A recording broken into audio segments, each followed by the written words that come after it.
de la parole de Dieu. Je vais lire un passage qui se trouve dans l'évangile de Jean, au chapitre 14.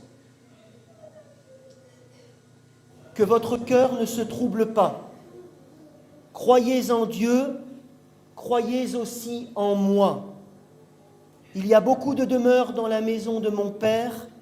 Si ce n'était pas le cas, dit Jésus, je vous l'aurais dit.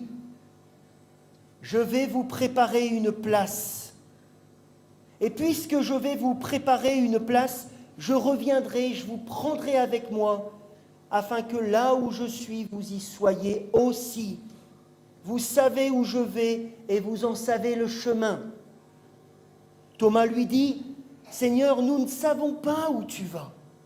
Comment pouvons-nous en savoir le chemin ?» Et Jésus lui dit, « C'est moi qui suis le chemin, la vérité et la vie. On ne vient au Père qu'en passant par moi. Si vous me connaissiez, vous connaîtriez aussi mon Père. Et dès maintenant, vous le connaissez et vous l'avez vu. » Amen. Parole de Dieu. Au chapitre 13, les amis, de l'évangile de Jean, le chapitre juste avant, Jésus annonce qu'après environ 3 ans de ministère, pendant lesquels ses disciples ont partagé son quotidien, il va partir vers son Père. Imaginez-vous, des paroles qui sont perturbantes pour ces fidèles de la première heure, ces disciples, qui ont tout quitté pour lui et qui ont mis tout leur espoir en ses paroles, en son ministère. Ils n'avaient pas prévu, ces disciples, d'être sans lui. Et qu'est-ce qui se passe? C'est la panique à bord.